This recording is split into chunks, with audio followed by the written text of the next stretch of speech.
Hello and welcome back to Dicebreaker, where it is the distant future year of 2020, and we look out to the skies to see all of the big board games that are going to arrive in the near future. Descending down upon us. Exactly that. I'm joined by one of our fantastic stuff writers. How are you doing, Sara? We're going to be talking about a fantastic article that you've written for our fantastic website, in which we look at some of the fantastic board games that are coming out in the possibly fantastic year of 2020. So you've been giving us sort of like a peek at what's coming up in the next sort of year or so. So we thought we would invite you in so that we could have a little chat about those games. Well, I feel very humbled. Oh, well, you're very welcome. And we're gonna say what we think about those things. And of course, we've got my good companion here, Alex Lolies. How you doing? Hello! I'm fantastic. You've not looked at the article, so you're No, going in blind. I am. So you're going to get Loli's live reaction. It's going to be like one of those when they play like a Star Wars trailer and there's like people crying in the corner and stuff. Yeah? I hope not. All right, so let's kick things off with the first game on the list, which is Oath. Yes, so as Wheels was saying earlier, there are board games coming in from the horizon, hot, heavy, good board games. just like meteors crashing into the ground. But just meeples and everything, just everywhere, running through. Bleeding, like, ah! And there's flames and like burning cars. Sorry, is this the end of the world or? It's the start of the world. Right, anyway. So Oath is the next title from quite famous now designer Cole Worley, is that how you pronounce it? I believe so. And he will be most notably remembered for Root, which is something that we're quite passionate about on this channel.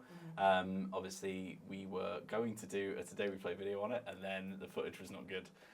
So that never saw the light of day. But if you've heard us on any kind of live streams and things like that, then you'll know that we've talked about Root a lot.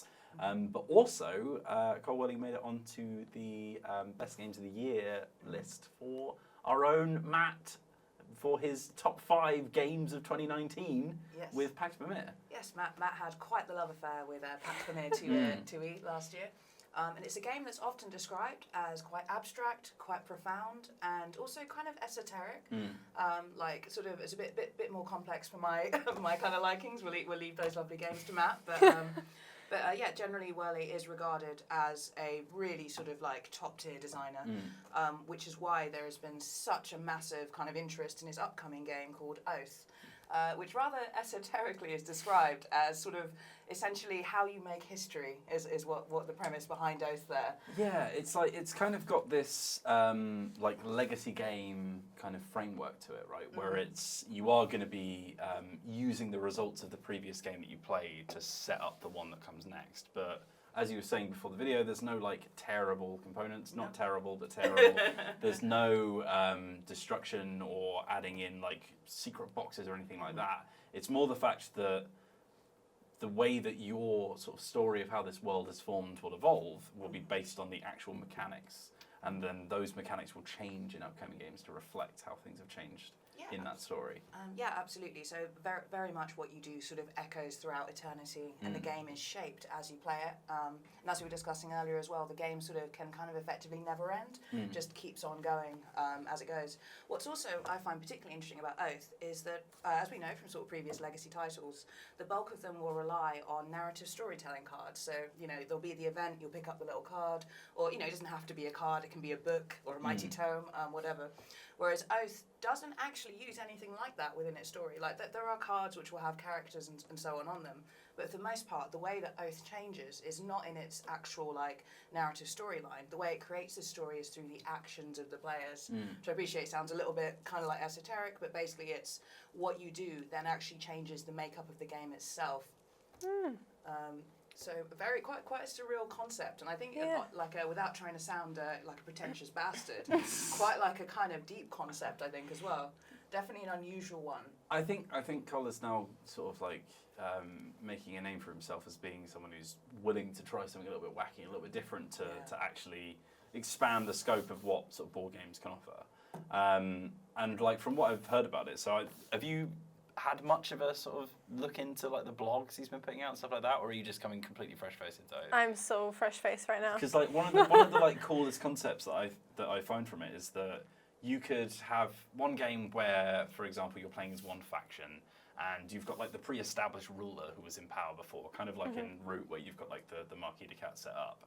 But if you then topple that ruler and put yourself in power, then when it comes to the next version of that game, you'll be playing almost like a completely different game mode, where based on like who's in power or how it ended or the sort of power struggle that set up the stage, means that the actual sort of like goal of what you'll be trying to achieve next time will just be different to what you were before.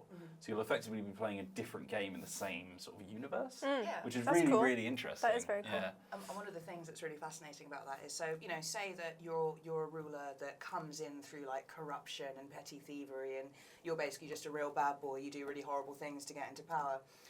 Then, for the next game, you will rule a kingdom full of, say, like petty thieves, petty warlords. So it's kind of like how you take power and what you do will then determine what the city kind of looks like, what the map looks like as you're done. So I quite like that as an aspect, because it really is kind of like, I don't know, like the end justifies the means. You will get what you kind of put out into it.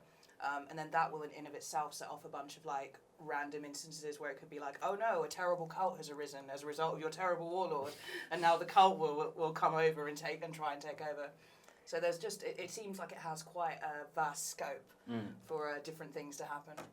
So this sounds really exciting, and I'm really actually looking forward to giving this a go. Yeah. You've really sold me on this. Do we know when this is expected to come out? So it is hitting Kickstarter today. Oh my god! Well, today when this video was filmed, not today when this video goes out. It hit yesterday. It's basically hitting Kickstarter in January. Okay. End of January. We're assuming probably like a 1 to 2 month campaign, and also assuming that there's not going to be much of a threat of this one not making its funding goals, just based on kind of the sort of fame of the designers and sort of letter games who have, as we mentioned before, produced Root and Pax Pamir 2E, both very important kind of strategy games and from the last few years. It's got the same artist as Root as well, so Carl Ferron will be coming in and giving that lovely sort of like hand-drawn aesthetic to a lot of it. It's absolutely gorgeous, isn't it? He really reminds me of kind of like the sort of illustrations you get if you like slam together weird medieval wood prints with beautiful fairy tale pictures. It's pretty psychedelic and colourful, and again quite unusual. I feel like for board games, that kind of style. We've come out swinging with like what I think is like the most exciting title to come in 2020. So we're going to need to follow it up with something pretty cool, Sarah. What is coming in at number 2? For the next Games 2020. You've got your article printed out, by the way. Yes, you don't have to hide it, it's fine. Yeah. I wasn't expecting you to remember all, however many there are. I must remember the content. It's just seared into my brain. So actually, next one, looking a little bit sort of less esoteric, but much more well-known, we have the 3rd season of Pandemic Legacy coming out. So Pandemic, if you don't know about it, is a game where you essentially fight off a virus, a terrible pandemic, if you will, that's taking over the world. And it has a legacy edition which follows an ongoing storyline, individual to each season. So season 1 has a different storyline to season 2. And there's not very much out there about season 3 at the moment. But we know that there will be something quite different happening with season 3, which we're quite excited about. So kind of like from seeing the previous games, like what do you guys think we can expect from Pandemic Legacy Season 3? Well, I haven't managed to play Pandemic Legacy before. No, we were talking about this earlier. Yeah. I got to play the first one. I got to play like 2 months of it, and then I got kicked out of the group. So I don't know much about it either. I enjoyed you were the physically 2. kicked out of the group. Oh god!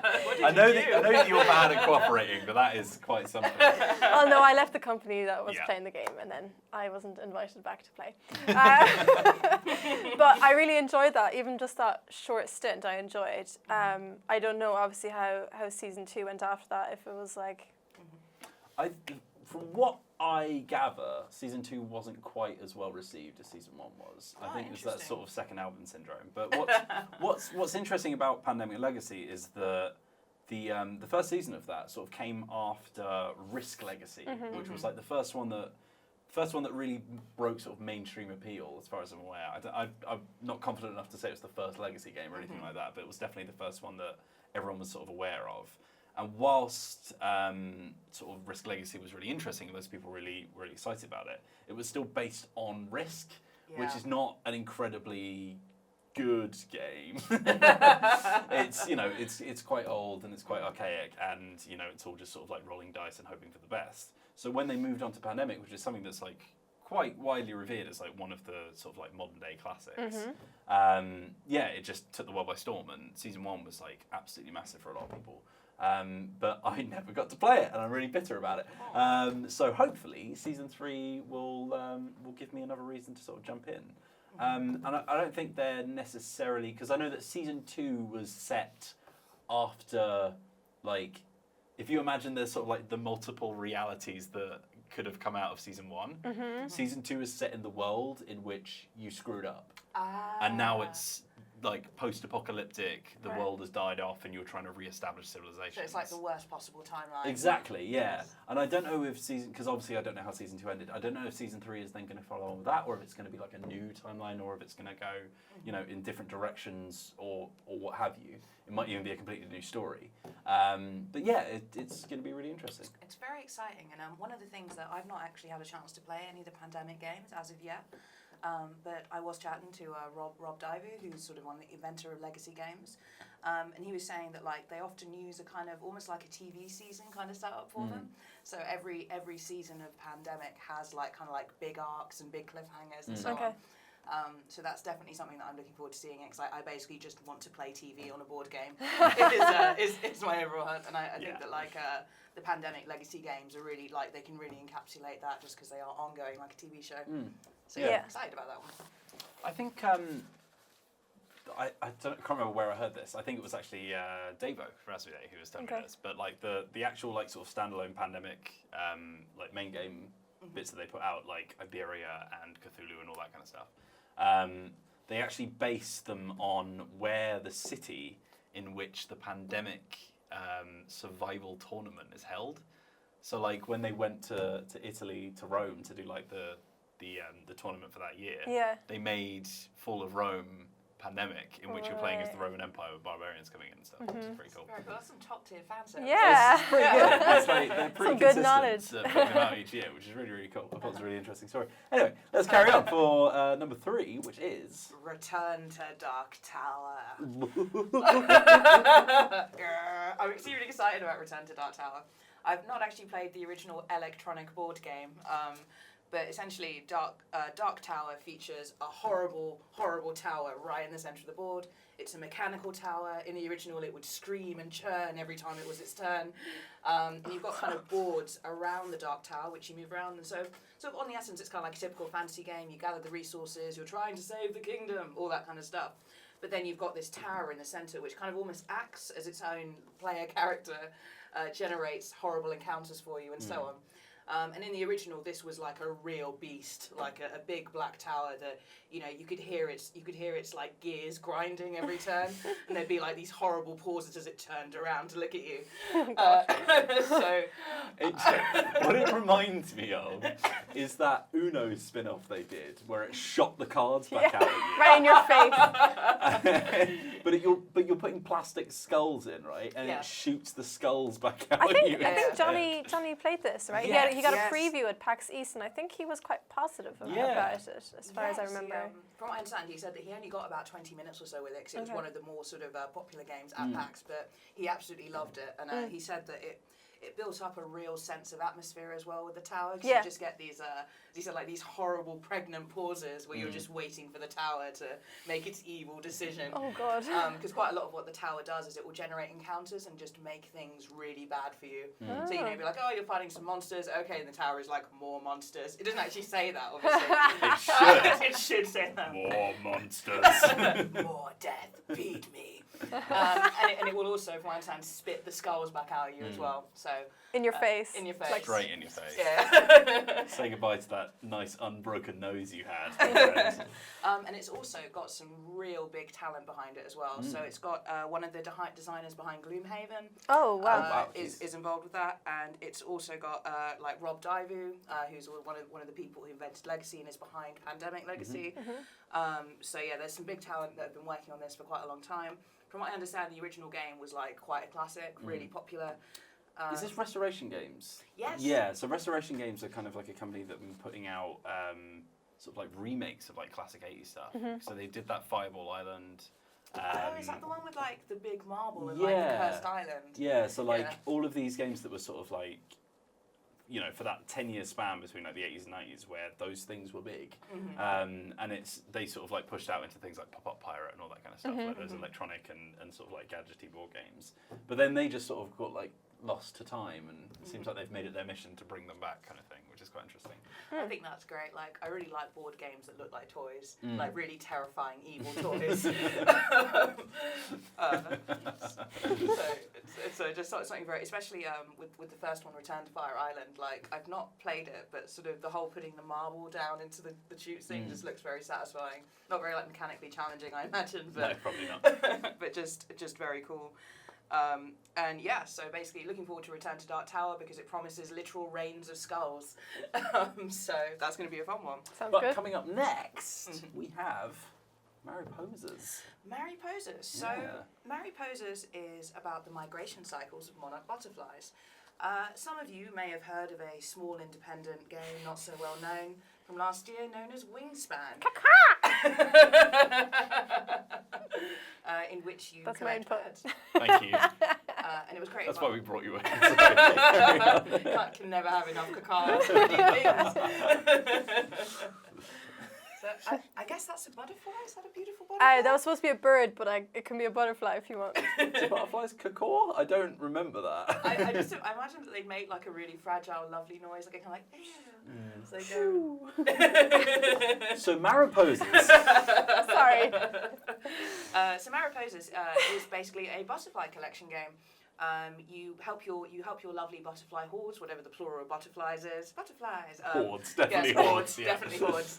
Armies. And you help them migrate. A throughout dish different of seasons. butterflies. A dish. A dish. Yeah, that's what I'm going to Like call a it. petri dish.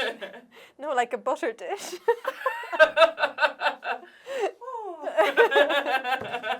A spread of butterflies. Yes, spread. I like a spread. Okay, sorry. Anyway, go on. And I'm not entirely sure as to the exact details of this, but essentially the person whose butterflies survive the most, who has the most remaining butterflies, because obviously migration for butterflies is quite dangerous Deadly. for the poor little delicate beasts, is the person that wins. There's not very much information out and about it at the moment. There has been some play testing, but overall people are effectively, from what I understand, expecting something that's kind of like Wingspan.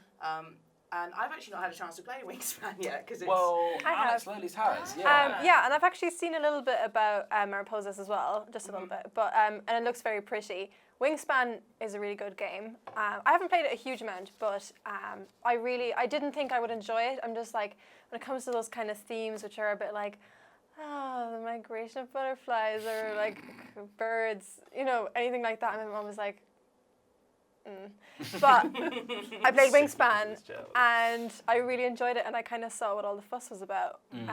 So I have high hopes for this new one. Well, because it got published by Stonemaier, didn't it? It did. Yeah, Wingspan, yeah. Which were obviously from Tapestry and Scythe. Tapestry was Alex Lurley's Game of the Year for some reason. It's well made though. Well. So yeah, like they're a pretty popular publisher, Yes. especially after Scythe. They became like an incredibly sort of household name for people who are really into the sort of like big box board games. So Wingspan was like a complete departure from that sort of like Scythe style military economics game. But yeah, like you said, it just sort of like took the world by storm. Like everybody was absolutely loving it. It was really nice to see a game that wasn't so combat centric and stuff Yes. like that, like grabbing people's attention. It's like up there on BGG. I think it's like in the top 15 somewhere. It's really, really up there. Like for a game that came out last year, right? It's like went straight to the top almost. Well, it sort of just sold out everywhere as well, didn't it? Just Yeah. across the board, like you just could not get a copy of Wingspan. It was absolutely mad. And I think it's really interesting that Wingspan and Mariposas are both kind of just taking from completely different themes. Because what I understand now, Hargrave is like a really, the designer behind the games is a really big fan of biology. She really knows her bird. She's like a bird nerd, like, you know, really into all this kind of natural stuff. And Would you say she is a nerdy bird? I knew you were going to do it that. had to be done. It had to be done. Like, it's really interesting to see, like, just games perhaps moving away slightly from kind of like fantasy, horror, combat, Yes. all this stuff. Yeah. And it kind of just makes me wonder what to expect for the future really with games, because we're at a point where like a game about collecting birds is like one of the biggest sellers of the year. Like what else could be next, you know? Quilting is in. Patchwork, mate. That's what I'm saying, Yeah. yeah. Well, there is a game coming out like next year. I think it was come out already, where like it involves cats and quilting. I just remember seeing. Yeah. Oh, I've seen something about this. Yeah. Nobody knows the name though. No. Okay, cool. Cats on a rug. That's what I'm gonna call it. Also, while we're on the topic of Stonemaier, the little-known publisher behind indie title Scythe, they also have 2 upcoming games, names of which no one knows, but I believe they have the code names Cape and Sand. 2 mysterious games on their website. Oh, right, sorry, I thought you were saying they're bringing out Codename Sand and Codename... And I was like, what? They're a big pair.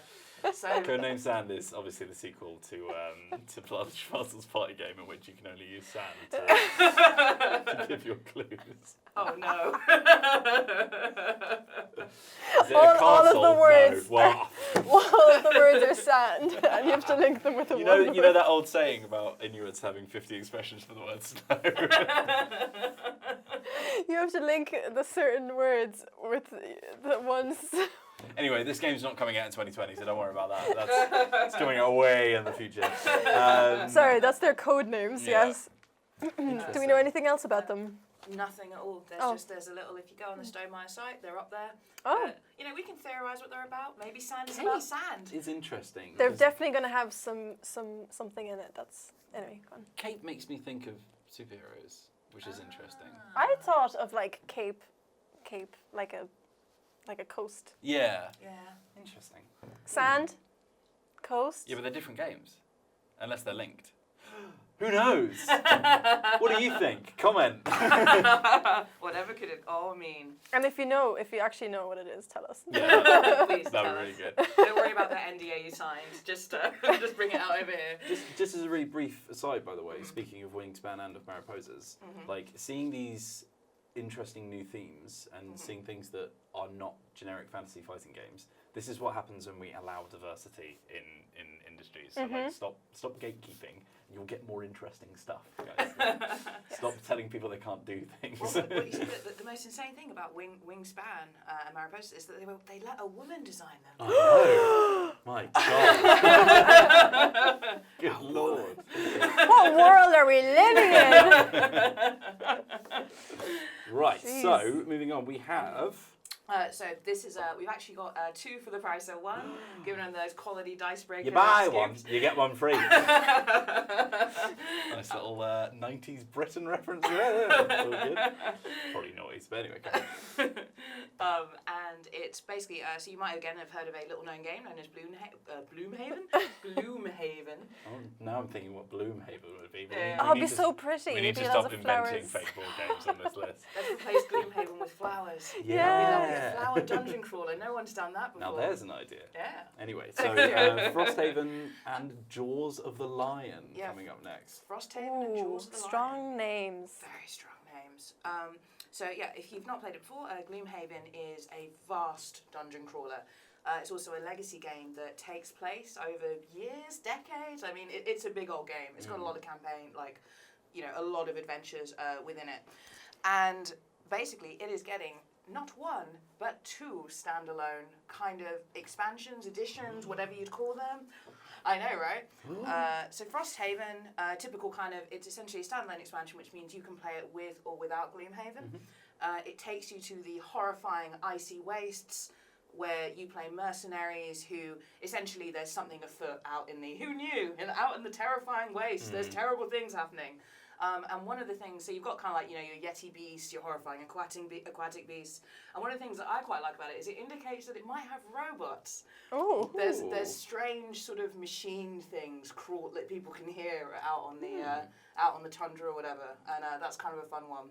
And it also indicated that some of the enemies might not necessarily be enemies the whole way through. So there might be a bit of like teaming up with the things that you think are really horrifying at the start. So that's quite fun. So Frosthaven is coming out, and you know it's going to be, I think, a good one for existing fans of Gloom who somehow have finished the like 10-year campaign or whatever. Though, right? Because Gloomhaven is like bottomless. Yeah, so yeah. I don't understand like the mindset of someone who's like, yeah, no, I'm gonna get 2 extra boxes. Do you know what I mean? More Gloomhaven. Is Frosthaven the same like depth of content? Yep.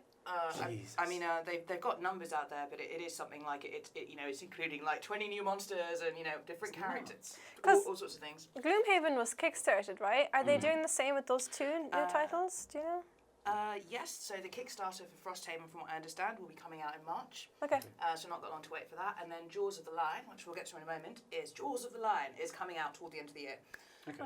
So That's the one I'm more interested in, to be honest. Because of the name. More so because of the name, but also I heard you were kind of describing it a little bit earlier, and you're saying it was like a simplified version, right? It's like if you want to get into Gloomhaven. Oh, that's what that is. Right, got it. Okay. So Because I was going to ask, wasn't there one that was more for beginners? Oh wait, no, it's going out. So Frosthaven is basically like, I just think about it as the Icy Death expansion for kind of Gloomhaven, that can also be played in of itself. Jaws of the Lion, I think, is very interesting because essentially it's like almost like a casual Gloomhaven. So in the way that we were talking earlier about how Gloomhaven just has the most humongous box you've ever seen, and it's also extremely pricey. Comes in around the £100 mark. It features this really hefty kind of like campaign book, loads of pieces. As we were saying earlier, the bottomless box. Yeah. Jaws of the Lion is going to come in at around $50. It's going to be pretty small. It's going to feature a limited amount of campaigns. I believe that instead of having like a gigantic map, you'll just be able to actually play directly into the book. Oh. Yeah, that's something that Plaid Hat do a lot, isn't it? Especially with like stuffed fables and stuff like that. So you'll flip, and you'll have the story here and the map here, and it's just like a sort of like white clean surface, I think, so you can like draw and stuff. Oh, very cool. Yeah, which makes it a lot easier than having like a big stack of cardboard that you have to like assemble every time you play and all that kind of stuff. But yeah, it's pretty handy. So I believe that like Jaws of the Lion really is. I think that from the designer's perspective, it was just really like, Gloomhaven is huge. Like, how do we get more people to play this that don't have like 100 spare hours a week and loads of money and are sort of like really heavy RPG players? So I'm quite excited about that because I'm looking forward to Gloomhaven becoming a little more accessible. Yes, definitely. It's also like a nice stepping off point for people who have not tried it before. Yeah. Myself included, to like be like, well, is this actually for me before I spend $100 on like a big old box of stuff that will take me 10 years to finish? Definitely. I think it was definitely a very good idea of them to do something like that. Very smart thinking. Very smart thinking indeed. Frosthaven, Jaws of the Lion, coming out this year. As we were saying earlier, Frosthaven coming out in March, Jaws of the Lion touted for a little bit later this year, both coming to Kickstarter, and I think it's fair to say they're both probably going to do all right. Yeah, I think given the fact that, because we're always a bit cautious around Kickstarters and sort of like recommending stuff that is being Kickstarted, because Kickstarter is a weird beast where terrible things can happen. But I think Gloomhaven was a pretty smooth operation from what I heard. Feel free to completely contradict me in the comments, but I'm pretty sure it all went relatively fine. So yeah, I think so. I had a friend who got it, and I don't remember him saying anything about it at the time, but maybe I just wasn't listening to him. There were a lot of people who were disappointed they couldn't buy it because I think they purposely didn't try to overstretch themselves, which meant there wasn't a whole lot of stock, but it also meant that they fulfilled their goals, as far as I'm aware. So look out for that. But yeah, looking cool. Definitely. So coming up next. So we have a game that I am really excited about personally, which is the Seventh Citadel, which is actually the spiritual sequel to the Seventh Continent. A game that I've not actually played, but one that I've heard is basically a big storytelling card game. So we're talking like over 1,000 cards. And again, like typical fantasy fare, you've got your characters, you're going on your forbidden journey to foreign lands, yada, yada, yada. And you're making decisions kind of within a branching storyline. So the Seventh Citadel takes this, but it's instead of going in for a kind of standard fantasy world, it's gone in for a dark fantasy world, which I'm hoping basically just Warhammer, grim, dark, horrors, etc., etc. But dark fantasy in of itself, a really interesting genre. We saw sort of last year with King's Dilemma how like dark fantasy is kind of coming a little bit more into the fore. Yeah, I think the mainstream appeal of it with stuff like like Game of Thrones, The Witcher, like all of those like sort of big TV shows are getting in that sort of like gritty and you can see it with like how even things like superhero films and the fact they've all sort of had that period where they all just went, I'm really brooding. And yeah, but I think it's that and boobs though.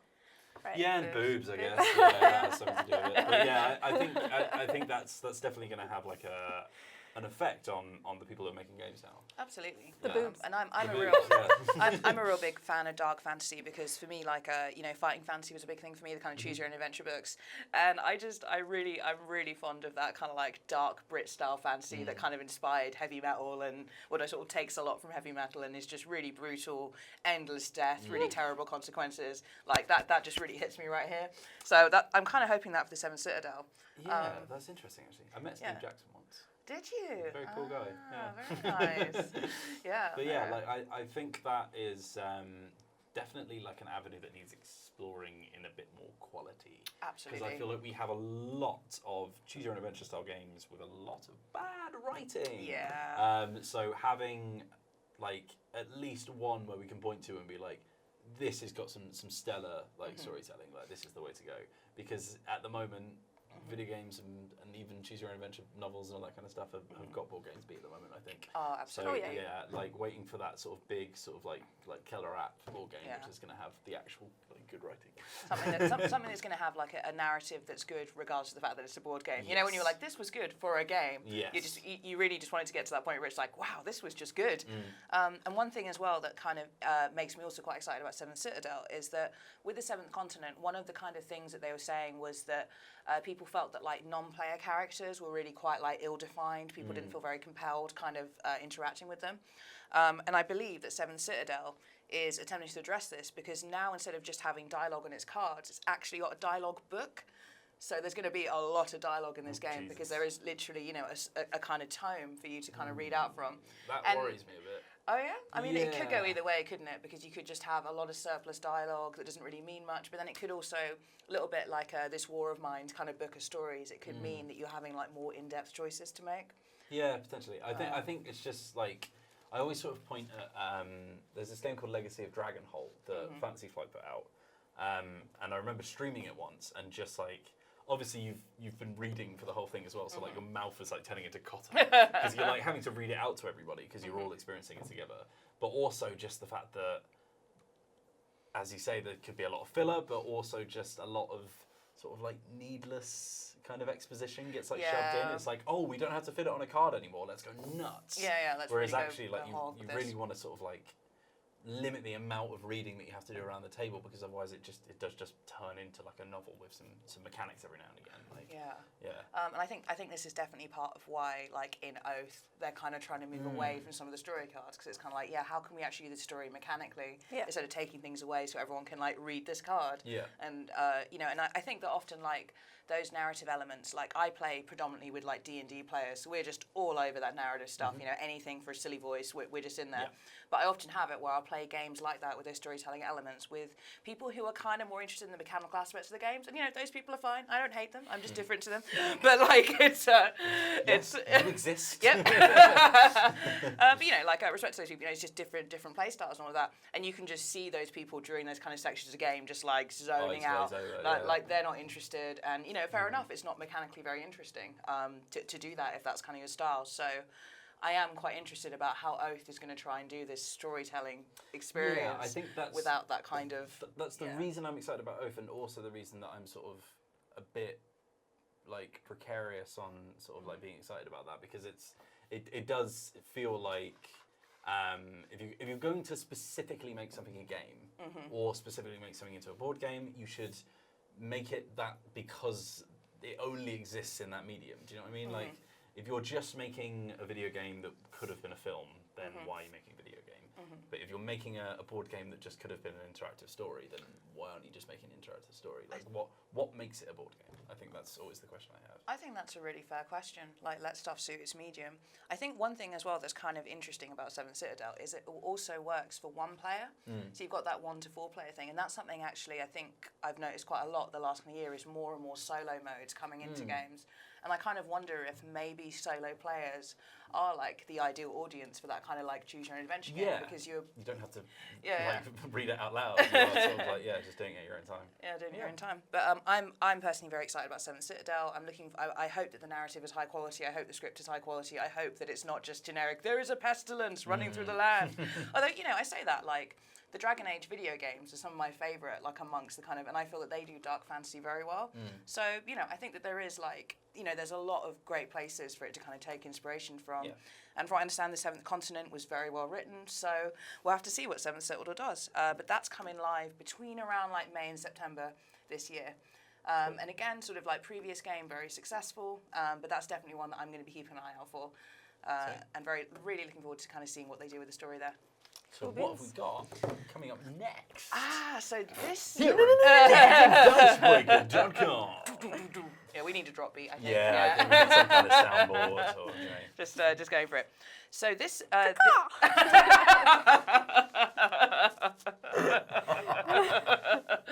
was like an ambush. Oh, God. Right in there, yeah. You don't need sound effects when you got me. This is a story as old as time itself. Board game. Beauty and the Beast. No.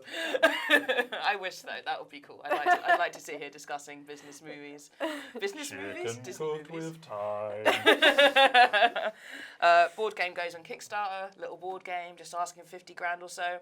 Instead, board game gets $1 million dollars worth of funding instead of 50 grand. And Board game becomes heavier than the planet. Yes, 12 expansions announced for board game. Plus miniatures, even though it doesn't need miniatures. Yeah, that's a very typical Kickstarter board game thing. Yeah. But yeah, so Sleeping Gods is one of those games. Went up on Kickstarter last year, only asked for 50 grand. It got $1 million. It's from the creators of Above and Below. And Near and Far, right? Yeah, Near and Far, which... I've played a game of Near and Far. Have you played either of them? No, I watched one of them being played and I found it really boring. Yeah, I think that's entirely like I don't want to sort of dunk on it because I've only really like passingly had an experience of it, but I found it really sort of like unfulfilling because the sort of concept is that you're straddling the line between one of those choose your own adventure books and like a classic sort of Euro game, and it doesn't feel like it really gives enough attention to either. Yeah. And yeah, I wasn't really compelled by what I played from Near and Far. Interesting. So it doesn't like really satisfy either itch. It's kind of just... For me, anyway. Yeah. But once again, it could have just been the sort of experience that I had of it. That's fair enough. Like, I've not played either of those games. This one in particular really appeals to me because well, first off, it's kind of like a nautical adventure. So the idea is that it's 1929. You're on your way home to New York, where you're from. New York. And there's a storm, see, which hits you on your way. I'm bold in here. It's raining. What is this? Our American audience hates us so much. We're such racists. And yeah, it's 1929, and you're on your way back in your special little boat, and then a storm hits, and oh no, the sky has changed, and you don't recognise the stars anymore, and you're out in the middle of kind of nowhere. So you come out into some sort of mysterious place, and you've got to get back home. And instead of a board, what it has is this beautiful, huge atlas, which is your map. And so when you get to the edge of the map, you just flip it over. Oh, and that's very cool. Yeah, and you're coming out into the next map. So that's a really awesome aspect of it. And as well as leveling up your characters, you'll also level up your ship, the trusty Manticore. So that's something that I quite sounds like one of our cameras or microphones. It does. Is this co-op? Yes. Okay, right, that makes more sense. I was like, what happens if one player goes over the map and the other players are on the other page? Yeah. You're on your own, guys. And from what I understand, in this one, they're really emphasising the kind of decision-making element. So it's got the multi-branching storyline, and apparently there is the potential to make really quite horrible decisions. So it can be the sort of thing of like, do we save ourselves or do we save this mystical kind of little town over here, which will get annihilated forever if we don't do the thing, So I think that's part of the reason about what's kind of been appealing to people so far. But it really is that combination of just like absolutely gorgeous nautical artwork. I think the theme is really spot on. I think like the sea has become kind of a popular thing, and it's also got like that aspect of the kind of writing. It's set in the 1920s. It looks like it's got a bit of a steampunk vibe as well, which I quite enjoy. It's reminding me a lot of Forbidden Skies and that kind of is it Fail Better games? Yeah. So that's sort of like is getting evoked a lot. That's video game for the context of anyone who hasn't Thank heard you. of it. But mainly lowlies. But I think that's actually making me quite interested, because I think that sort of solves one of the problems that I had with Near and Far, was that because it was competitive, listening to somebody else's adventure couldn't give a single damn. Like, not so fun. unless it's involving my character, I didn't care. But like if we're all in this together, then like I think that's immediately gonna sort of like make me pay a bit more attention, which is good. What did you say it was called again? It's called Sleeping Gods. Sleeping Gods. And the gods part comes from the fact that I think you have to find totems of the gods to try and get back home. Okay. So I think that's another thing about it that appeals to me, is this possibility for kind of like unknowable, unscrutable entities that live in the sea. It sounds really good. I really like the nautical theme. Have you seen the box art for it? No. Yeah, it's beautiful. So like there's like the classic sort of like cross section of sea and sky with a boat on top. And it's like, little tiny boat, big monster leviathan. Oh. Yeah, it's waiting underneath the boat. Yeah, very interesting. And I think like as an experience, it might obviously not be like Dungeons and Dragons, but I think it might have that similar thing, because it takes, I think, about like 10 or 20 hours. It's like an ongoing sort of campaign. So you got the big old atlas and all of that. So I wonder if it will evoke that kind of sense of like, you're the adventuring party, you're trying to like work out this thing and get back home. It's giving me that feeling just from listening how it works. So Yeah. I would imagine maybe, It's quite exciting thinking of like something like Captain Sonar or Captain's Dead or something like that, where you're the crew. Because usually those kind of games, they're like sort of one little combat or one little like co-op adventure, and then it's over. Where it's like a campaign.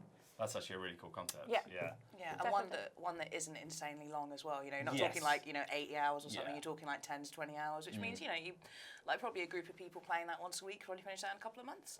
Quite fun, nice and unique experience. And there is already an expansion, as you'd expect from the successful Kickstarter. So I also wonder, like in that as well, whether you've got this infinite kind of map. Can you add like expansions? You can just add on as you want, explore different themes depending on how it does. Interesting. So yeah, I'm very, very excited about Sleeping Gods. It's definitely one of my ones, and also it comes with its own storybook, which is literally like the length of a novel. So again, this could come under your issue of like, will this game be broken up too much by reading out? But for me, I wonder whether some of that as well is like, have you guys ever played a game called Arabian Nights? I've not. I know like the concept of it. Yeah. So it's basically just like move around the board, and it's got like a story matrix, which means that like depending on what you decide to do when it comes to your turn, you just look through like these multiple threads of story. So I wonder if part of the reason why this is novel length is because there's so many different options. Yeah. You're kind of looking at do you go to A, turn to page 200, and you're looking through there. So it could be interesting, and we'll see the quality of the writing as it comes. But I feel that with its theme, this one really does have potential to really be quite like a moving story, perhaps. Yeah, interesting. Sounds good. I think there's definitely a lot more sort of like personal.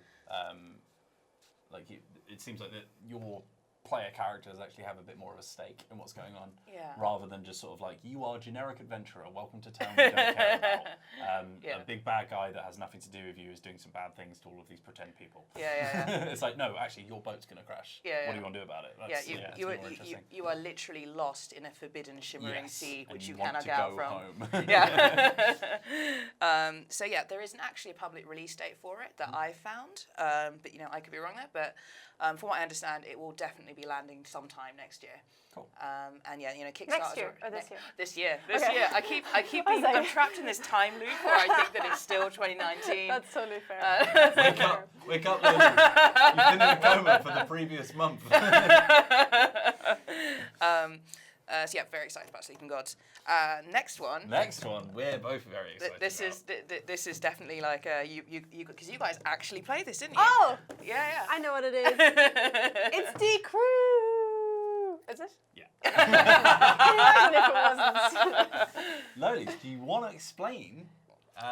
Yeah. 'Cause you've been taken a back seat because a couple of these you hadn't heard of before, No. but this one. Let me remember how it works. I mean, there's a whole other video where we talk about playing Decrew, so you can always check that out. But as a general overview, it's a trick-taking game, as a co-op trick-taking game, which I actually enjoyed, where you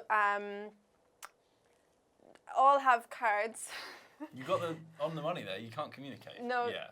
Yeah, I was thinking. Yeah, you can't communicate. Oh yeah, you can't communicate except for with the cards that you play, and so you can put a card in front of you and you got a little chip, is it? Yeah, it's like a little Communication. yeah, chip like a or little something. satellite dish kind Yeah, of thing. and if you put it at the top of the card, so let's just say it's a green 7, and you put it at the top of that card, you're saying this is the highest value of green that I have. If you put it at the bottom of the card, you're saying this is the lowest value of the greens that I have, and if you put it in the middle, you're saying this is the only one of that value that I have for the greens. And essentially, you're all drawing these cards at the beginning, which are tricks that you want to take. So you may need to try and take the trick that has the pink 2 in it, or whatever the case may be. And you're all trying to do your tricks in certain levels. It will tell you to do them in certain orders as well. You can only communicate using that chip once per round, is it? And sometimes you'll have like communication breakdown where somebody just can't. Just can't at communicate. all, yeah. So it's really interesting. But like, you all see what tricks you take at the beginning, right? I can't really remember. So yeah, your hand is hidden from the rest of the group. So like you've got this interesting thing where everyone has all of the tools at their disposal to very easily complete what they need to complete. But because of the way that they're set up and the order that they have to go in, and the fact that you can only see what people need to win, and that's it, not the cards that they have, or like how many trump cards they have, which can be useful as well. It all becomes a thing of like placing down a card and just being like, do you understand what I'm telling you by placing the 7 of pinks? Yeah. Like trying to communicate through your actions is really, really interesting. Yeah. And it's got like a full campaign. It's 50 missions, I think. 50 missions, yeah, and you can you record how many attempts it took you to try and complete each mission. Once you get to the end, you get the sort of like glory of winning, but also you can just go back and play any of those because they're just individual little puzzles. Yeah. That it's not like you're destroying things by playing them or anything like that. And You're they just go. like, give this a go. They go in difficulty. So the first level is like super easy, pretty much. But then like I think played level 11 or something, and that took us like 3 turns. Because we played like a few trick-taking games before, so we just sort of jumped in so that we could get like a proper idea of how it works. Pros. Yeah, you know us. A couple of board game pros here. Yeah, no, it was really, really cool. We really enjoyed it. It was such a diminutive box, and we weren't expecting much from it. But I was really impressed. It's Johnny's game of the year so far. He's been very enamoured by it. He's literally like waiting for it to come out so he can buy it. Like he was trying to get it even before Christmas, and it just wasn't available. So you sent a picture in our WhatsApp group of like games that have been restocked or something, and it was in there. No, a friend of mine got it for Christmas. Oh, and I don't know how. Okay, that was it. Okay, but like you sent that to the WhatsApp group, and you were like, "Oh, Johnny, look, it's the thing you want." And I didn't know what you meant because there was a bunch of games. Yeah, there was a bunch of games. There was the tiny little one in the middle. I was like, "Does Johnny want Gloomhaven?" Oh, because it's just like, oh wow. Yeah. I knew he'd know though. I knew he'd know. But there we go. Yeah, The Crew. If you want to know more of our thoughts on that, we do have a Today We Played that we filmed when we were at PAX Unplugged, which is where we played it. It's out in Germany. Yes. I think. So you've got a German edition out at the moment. I'm not 100% sure what the deal is with the UK edition, but I've got a release date for the first quarter of 2020. Yeah, so that's what we were told. I think like the English language version is coming at that date, and then whether or not it'll be available in the UK is, subject to. But you could even we could play the German version because you really don't really need to read anything. Yeah, as long as you the can game. read the rules and then get a little translation of the little text so that you can follow the story and stuff. Oh yeah. Which you don't have to, but adds a nice little element to it. So what is the story with it? Is it like you're going? You are on a journey to the 9th planet, which Pluto. But essentially you're recounting all the tales of all of the obstacles that you ran into on the way, kind of thing. So from what we could tell, we were like, we got stuck in an asteroid field and it broke our satellite communicator, so we had to go out and repair it. But it meant that one of us couldn't talk because their link was severed or something like that. That's cool. But it's very, very small little segments of story, which I really liked. It was really succinct little, here's what's happening. Go and it's a solve really it. great small box game. It's one of those games you can stick in your bag and take anywhere. And we were saying that once we get our hands on it, it's going to be the kind of game we're going to be playing at lunch. Yeah, perfect. So it's so easy. Just play a couple of missions in a lunch. And it's also that thing of if you, I don't know, played mission 10 through 20, and then your mate came over and they were like, "Oh, you played 10 through 20 without me." You could play them again easily. it didn't feel like something where you'd be like, oh, I've already done mission 10. It's just like, oh, this is the specific rule set that we're playing today. Because the thing is, it'll change. Mission 10 will change every time because it'll depend on the cards you have and the tricks that you're taking and all that stuff. The only thing that's changing for that mission is the rule set. But otherwise, it's always going to be a completely different experience every time you play. So, thumbs up, that's a good one. Yes. Well, the crew definitely sounds like one to watch. Absolutely. Lots of recommendations across the board here. Yeah. And speaking of astronauts, coming up next, we've got Rocket Man. Rocket Man! Rocket, that's Rocket Man. And I think it's gonna be a long, long time. Sorry. So Rocket Man, I have not heard anything about. No, except for the movie. Of course.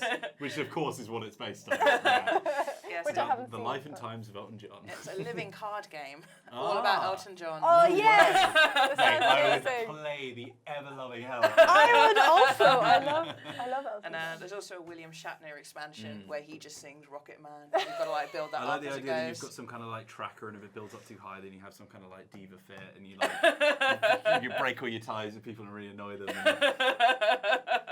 Anyway, Rocket Man. Let's stop once again. Let's stop inventing imaginary board games. So That this should one, be a different episode. We should do it. definitely have to fit in Matt's Ticket to Ride. The souls of trains. I really want to play that game more than I want to play actual Ticket to Ride. So Rocket Man. So Rocket Man. It's actually Rocket Men. Rocket Man. Rocket Men. Rocket Men. Rocket Man! Rocket Man is our game. Rocket Man is our game coming out 2021. We're just in talks with Elton John's lawyers. But Rocket Men is coming out this year. Rocket Men is coming out this year, and it's by a designer known as Martin Wallace, who's basically a big strategy boy. He's done some really interesting heavyweight games, such as Brass, Age of Steam, Railways of the World, and he's now kind of like just coursing along to the final frontier in Rocket Men, where you effectively, I mean, it's not like, hey, you're venture capitalists in space, but you're basically playing like the Elon Musks of the world. You're playing like billionaires who want to race to the stars for whatever reason, whether that's to discover new planets or, uncover rare secrets or, just to make loads of cash, boatloads and boatloads of cash. I'm going to guess it's option 3. So the way that Rocket Man works is it's basically a deck building and resource management game for 1 to 4 players. You effectively draw out like what you want for your space plan, and gradually each turn you try and build yourself toward a launch. And then whether or not that launch goes well or goes badly, I believe that there's like a lot of ways in which it can go very badly. And it's super competitive, so you're each like doing your own little space race, if you will, and you're deciding what to do as well. So whether you do decide to go for the money option, you're like, hey, let's go to Mars, that's where I want to go. You decide that yourself. If your launch does well and succeeds, you get points, which then sort of contribute to an overall victory point tracker, which I don't know, leads to you being like the space king or whatever. Not official. It's actually a really low-level government job. It's just looking Space after bureaucrats. space. I will play that game.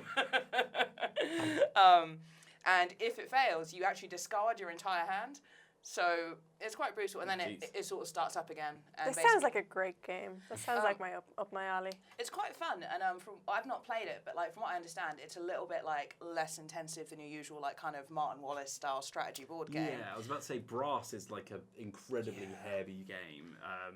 I think Birmingham was like the follow-up, and it sort of made it a little bit more accessible. Like the original Brass Lancashire, is it or something? Yeah. But it's super heavyweight Euro game. Set in industrial revolution, proper nerdy. So it's interesting to see one that's maybe a little bit more sort of user friendly. Yeah, perhaps. It's still kind of it doesn't seem that interactive. Kind of sticking within the kind of strategy vein. But yeah, it definitely does seem kind of easier, and it looks very pretty as well. You've got these really nice kind of cards. You've got the different resources.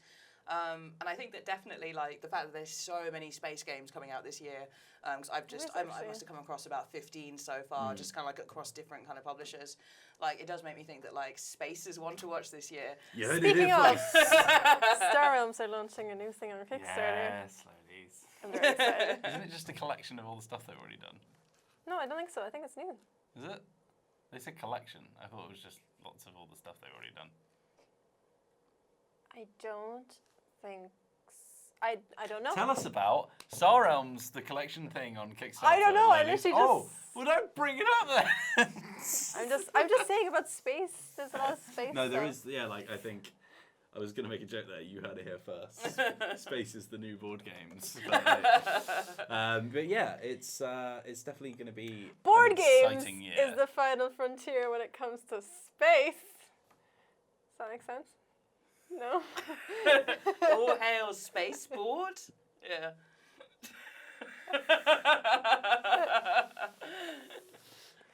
Thanks very much for watching this video.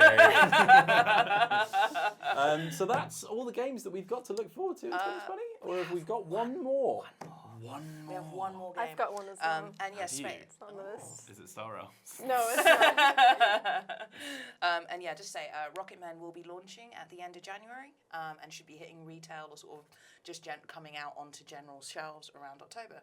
Okay. So yeah, very interesting. A new one from Martin Wallace that actually looks like it may be accessible for non-intensive strategy players. Interesting. Okay. And the final game on the list, really couldn't not include this because because it really does represent part of an overall theme, which is the Space. Metal Gear Solid board game. Oh, we were literally just talking about this and I Yeah. completely forgot about it. Yes. Yeah. Yes. Metal Gear Interesting. Solid Yeah. is one. So I don't really play computer games. But I used to watch my brother play Metal Gear Solid when I was a kid, and I used to really enjoy watching him play. I can never play it myself because it terrifies me. I just when people start shooting at me, I'm like, ah! To be fair, that's a valid response because it's a stealth game, so they shouldn't be shooting at you.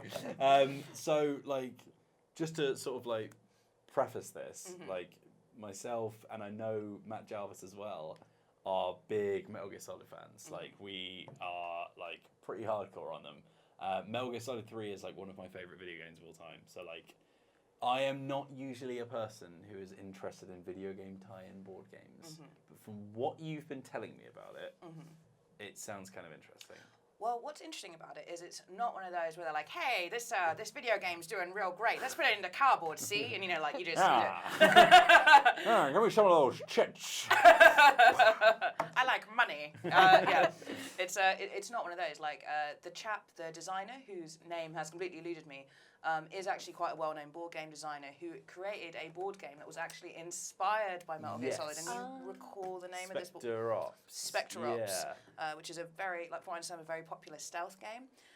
I don't know if I'm thinking of the correct board game, but it felt like it was based on the sort of mini game that was in one of the Splinter Cell titles, which is another sort of stealth video game.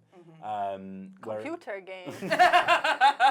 Where it was Mercs versus Spies or something. So and it got sort of that sort of format is sort of prevalent in a lot of other things as well. It's kind of reminiscent of Prop Hunt and all those things, which these are all very video gaming things, but obviously it's a video gaming board game, so apologies if you're not sort of clued in on those. But Spies versus Mercs was this idea that you had these incredibly heavily armed guards with big machine guns who, if this was a fair fight and they were just going at each other, they would win every day. But then the other team were playing these incredibly stealthy sort of can hide in the shadows and grab them from behind and stuff. So it was that sort of asymmetric sort of playstyle.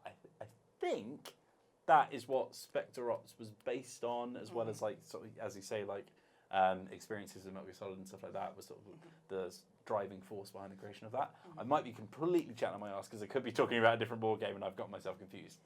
But as you say, this designer is coming in on this and is also a big Metal Gear Solid fan. Absolutely huge Metal Gear Solid fan, and also a sort of a prominent designer of stealth games, which is what this game is.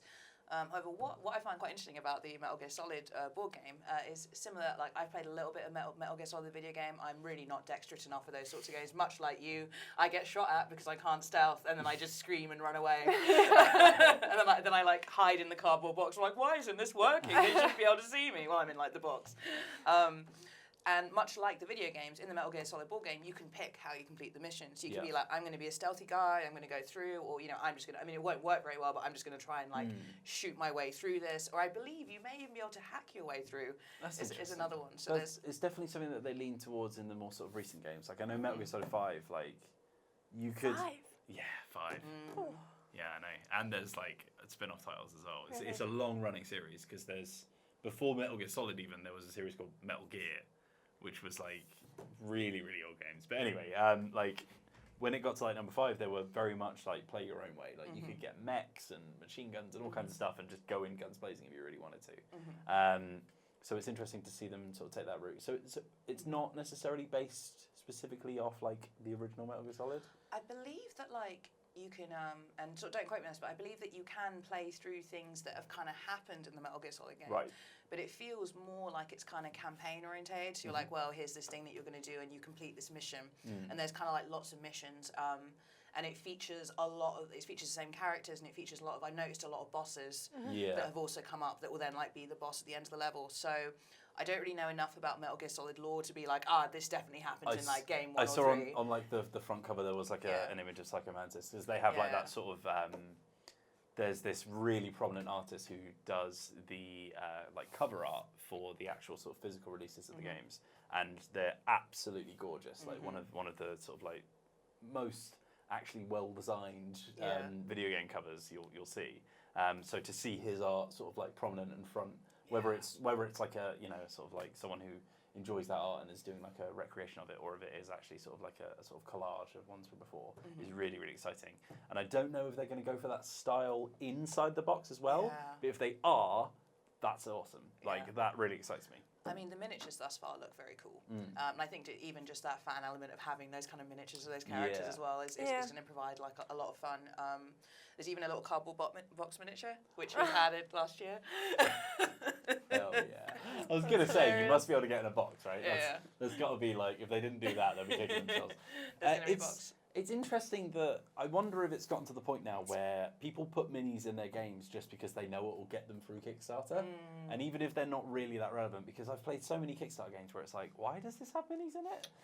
It's like, it's just so that people will buy it, really. Like, they'll be like, here's a miniature to represent your character in this game that doesn't have a board. Like that kind of okay, stuff. thanks. But to be fair, with MSG, it does sort of look like a big kind of adventure game that you're kind of stealthing around, so it makes sense that you've got miniatures. You're playing like on a map? Yeah. Okay. So it's sort of going into combat and all of that. You've got the kind of miniatures moving around.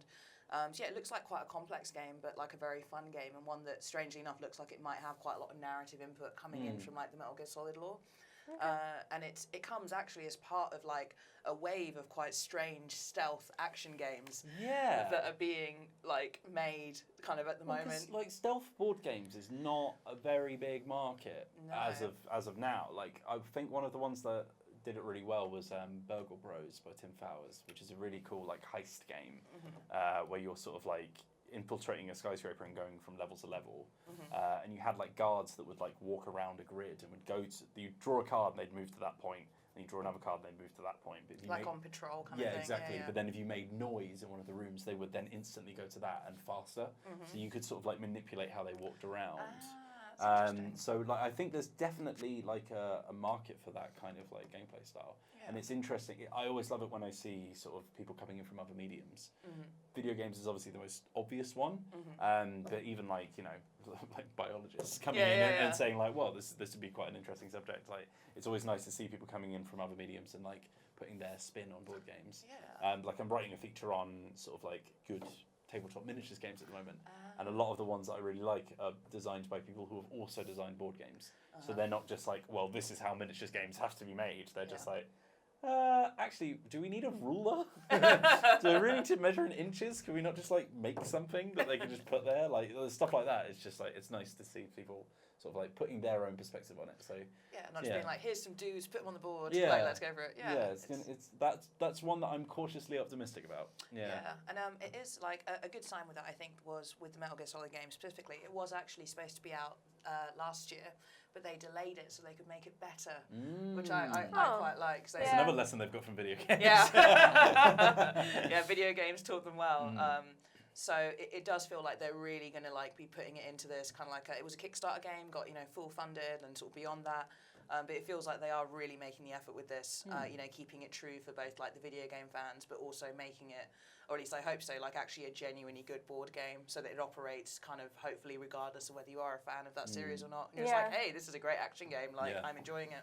Yeah, I'm always a bit like hesitant when it comes to licensed games like that, because Yeah. a lot of it tends to be like, probably in a lot of things, but in board games a lot of it will be label slapping, so it'll just be like a really crap game, and they just are like, oh yeah, but you know, Harry Potter sells. So I knew you were going to say Harry Potter. That's the classic example. Yeah. Of, like, Game of so Thrones many sells. terrible Harry Potter games. Yeah. Yeah. So I'm intrigued, but I'm also very cautious about it. Yeah, I think. it is definitely a hard legacy to come out of. Is the kind of the tie-in. Although, like, speaking of tie-ins, did you guys play Jaws recently? I've played it. You have played it. I haven't given it a try, but you've been telling me that it's worth a go. It's really good. Yeah. We should play it. Yeah, we should. There we go. I definitely want to beat a shark with a baseball bat. Hell yeah. Yeah. So that's what I've always I do dreamed. that every morning, just to be pumped up for work. Right. Just standard Tuesday for Wheels. Now your turn. Right, so before we sign off then, Have you got anything? I've got No, something. Oath is the one that I'm most excited about. Really? Like Oath Okay. just sounds incredible, but you've got one that's not on the list? Yeah, so it's quite I would say probably like a smaller title. It's not by anyone like super famous or well known or whatever, but there's a game called Human Punishment, which is a social deduction game. Right. I've got it and I'm dying for us to play it. We haven't yet. I've played it loads of times though. And it's like social deduction like next level, because like you can essentially like change so you play on a team and your team is in secret, but throughout the game you can change your team, or other people can change your team for you potentially as well, and you all have different win objectives of course, and you can also come back to life if you go out of the game. It's just another level of social deduction game. And I was chatting to the inventor at Essen, and he showed me his next game, which is actually a prequel to the current game. And so in this one he'll have like some kind of a board or a mat that you play on, and it's a little bit, it plays differently from a social deduction game. But the interesting thing about it is that you play that game, and whatever happens, it's like a legacy game. Whatever happens, you can then influence a social deduction version of it. So you can go on to play the current social deduction version of the game. And if in the first game it's like, okay, this and this person don't exist, or this and this weapon don't exist, that won't exist in the social deduction game. And it's not a thing that you destroy the cards, you just take them out for that one game. So it's a really interesting way of kind of you know, almost making like a legacy type game, but across two games. It's almost like an expanded universe for Yeah. the game, where Yeah. everything just kind of ties in together. It's really So I interesting. think what he was saying to me is that it was gonna hit Kickstarter at the end of this year, probably to come out next year. So it's kind of like vaguely on the side of this year, but it's I'll definitely be talking about it when it hits Kickstarter. I think Definitely have to keep an eye out for that. yeah, I'm very excited about it. Also, like you were mentioning Kemet Blood and Sand not Oh, long of ago course. as Yeah, a yeah. potential sort of upcoming game that you're quite curious you put about. the news article up, didn't you? Yeah. So Kemet is like a really, really lovely like big box strategy game, which is in that sort of like series. They're by sort of different designers, but Cyclades, which is like one of my favourite board games of all time, Kemet and Inish, which are all in that sort of like series. I did the right pronunciation. You did, well done. I'm proud. They're all in like this series of like games that have like similar themes, where it's like it's a war game, but the war is not the main focus. So in Cyclades, Cyclades, that's the one I can't pronounce. It has like an auction game which is built on top. So if you want to do anything, like you have to auction for the power of the god that controls it. So you can't fight someone unless Ares gives you the thumbs up. Like, it's so really, cool. really You have to clever. appease the gods. Or in Inish, you're not necessarily fighting. In fact, you try to avoid fighting.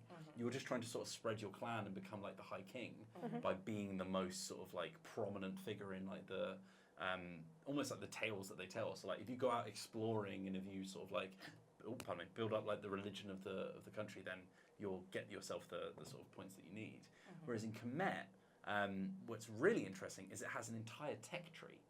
So instead of it being like, oh, you know, you managed to like build this building here, which means you can do this. They have 3 tiers of tech: blue, white, and red. Unfortunately, they're called power tiles, which means there are white power tiles, which I'm hoping they revisit in the reprint. But there are sort of like basically attack, defense, and economics. which means that you'll give yourself a permanent upgrade for your people. And when you buy that upgrade, it's now no longer available to everyone else. So like you're sort of you've got like this little menu that you pass around, like, ooh, I fancy some higher attack power in the next level or whatever. And you're like upgrading your little pyramids, which are like D4s. So you get a little number popping up every time. But yeah, it's really, really clever. It's quite punishing if you're playing somebody who's already played a game before and you haven't, which means I struggle to bring it out because I'm always worried that someone's going to have a really bad time of it if they like sort of get turned off by it. But there is a reprint coming out, which I'm hoping will put all of the expansions in the box as well. Ooh, hopefully. I mean, I believe that they're also going to be revising some of the rules and mechanics to make it like, not necessarily like more accessible, but just kind of like simplifying a few things. Yeah, because it's been out for a little while now, so I think like a retouching up and just like finding a few little rules that were a little bit weird and just sort of like fixing them up would be sort really of like good. bigger miniatures as well, Oh, which is of quite course. fun. Classic. It's got like loads of these mythological beastie kind of miniatures. You can kind of find out. It is quite fun because you like you look at all the tiles and you're like, okay, this one's really good, but this one comes with a massive elephant. That one's got a giant scorpion on it, so I do want that one. So yeah, that's Kemet Blood and Sand, which is the revised edition of Kemet, coming out this year. There's one more title that I would like to add onto the list. It's a real bonus one. It's not my main list because it's a little bit of a smaller one, but I was a huge fan of the indie title Escape from the Dark Castle a couple of years ago. Yes, you were talking about this earlier, yeah. Super black and white, similar kind of like fighting fantasy style, grim dungeon crawler, very simple storytelling dice game.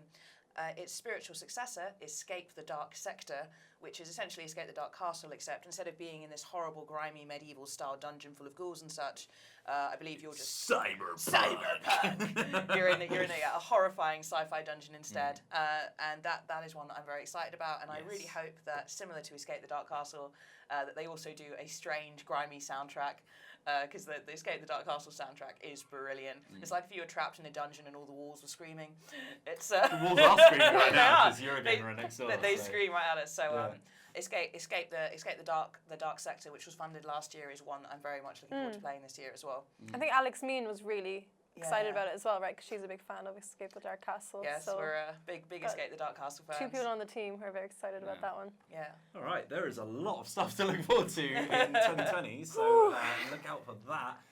And of course, if you want any kind of news or reviews or information on any of those games that are coming up this year, you really owe it to yourself to get over to Dicebreaker.com and read some of Sara, Alex and Matt's articles on all of the incredible stuff.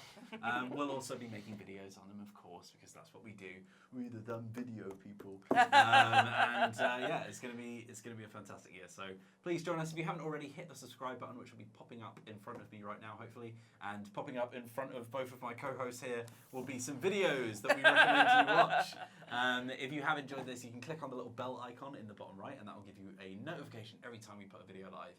And make sure to head over to Dicebreaker.com and leave us some nice comments and all these lovely articles as well. Thank you very much for watching. Enjoy 2020. We'll be with you there every step of the way, and have a lovely year.